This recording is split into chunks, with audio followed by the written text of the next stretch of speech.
Hello, नमस्कार, प्रणाम। कैसे हैं आप सभी?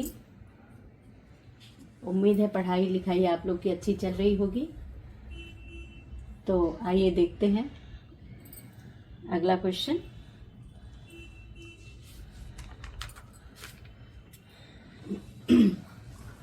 सदारंग अदारंग किसके दरबारी कवि थे, गायक थे? तो सदारंग अदारंग मोहम्मद शाह रंगीले के।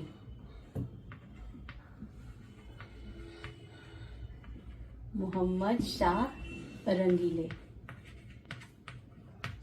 के दरबारी गायक थे।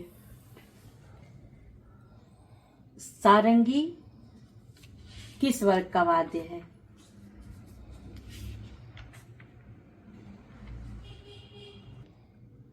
सारंगी तत्।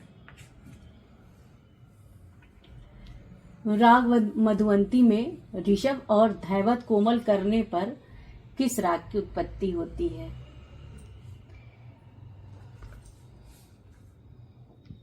आप कमेंट भी करते रहिए। राग मधुवंती में ऋषभ और धैवत कोमल करने पर राग मुल्तानी हो जाता है। राग मुल्तानी, ठीक है।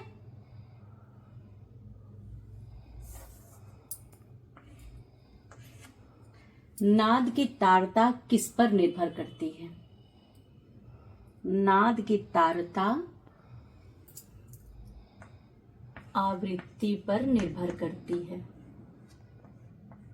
आवृत्ति पर निर्भर करती है।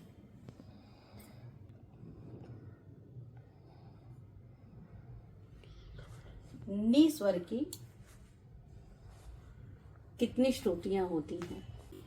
2 श्रुतियां होती हैं। संगीत में वह शब्द जिसका निश्चित रूप हो, जिसकी कोमलता या तीव्रता अथवा उतार चढ़ाव आदि को सुनते ही सहज में अनुमान स्वर कहलाए, वही भारत संगीत में 7 स्वरों में एक है, उसे नी बोलते हैं और नी की 2 श्रुतियां होती हैं।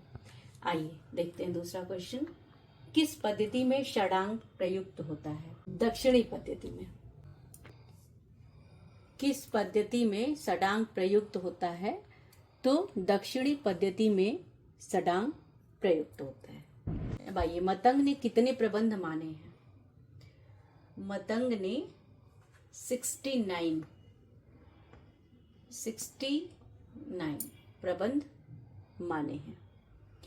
मैं थोड़ा सा लिखने में वो हो रहा है क्योंकि मैं एक साथ लिख देती हूँ ताकि आपका समय बचे, जिसकी वजह से वीडियो लंबा ना हो। शॉर्ट में ही लिखे, सिर्फ आंसर लिखती जाती हूँ मैं, ऑप्शन भी अलग से 3 नहीं लिखती। ओके, तो मतंग मुनि ने 69 प्रबंध माने हैं। बृहद देसी संगीत से संबंधित संस्कृत ग्रंथ है ये। मतंग मुनि ने इस ग्रंथ में देसी रागों का विवरण दिया है, इसीलिए इस ग्रंथ का नाम बृहद देसी है और इसमें 69 प्रबंध इन्होंने माना है। ठीक। अच्छा, राग रागिनी पद्धति में कितने मुख्य राग माने गए हैं? रागों के वर्गीकरण का यह परंपरागत पद्धति 19वीं सदी तक रागों का वर्गीकरण इसी पद्धति के अनुसार किया जाता था कि हर एक राग का अपना एक परिवार होता था और सभी लोग सिर्फ 6 राग ही मानते थे। सिर्फ 6 राग। कौन सा औड़ो जाति का है? बहार, हमीर, विभास और विहाग। तो इसका राइट आंसर विभास। सारे गापा धसा, इसमें रेधा कोमल। राग विभास औड़ो जाति का है। राग देशकार के ऋषभ और धैवत को कोमल कर देने से राग विभास बन जाता है। ये गंभीर प्रकृति का राग है और यह भक्ति रस की बंदिशों के लिए अधिक उपयुक्त है। ठीक है। इनमें से कौन सा थाट पूर्वी जन्य है? पुरिया, धनाश्री। ठीक है, ने नाम नहीं लिखा है, बता देती हूँ। इसमें जोग है, कल्याण है, पुरिया है, इसमें से कौन सा विषम ताल है? दादरा 3 ताल, रूपक 4 ताल। ये तो वेरी सिंपल क्वेश्चन है, मैं बता देती हूँ। रूपक। और आपसे पूछती हूँ, ये आप कमेंट कीजिएगा, 2 मात्रा में 3 मात्रा कहने या लिखने को क्या कहते हैं? दुगुण, आड़, कुआड़, बियाड़। और गत के कितने प्रकार होते हैं? गत के 2 प्रकार होते हैं। पश्तो ताल की कितनी मात्रा होती हैं? 7। पश्तो ताल की 7 मात्राएं होती हैं। आप मुझे 2 क्वेश्चन का जवाब दीजिए, कमेंट कीजिए कि 2 मात्रा में 3 मात्रा कहने या लिखने को क्या कहते हैं? दुगुण, आड़, कुआड़, बियाड़।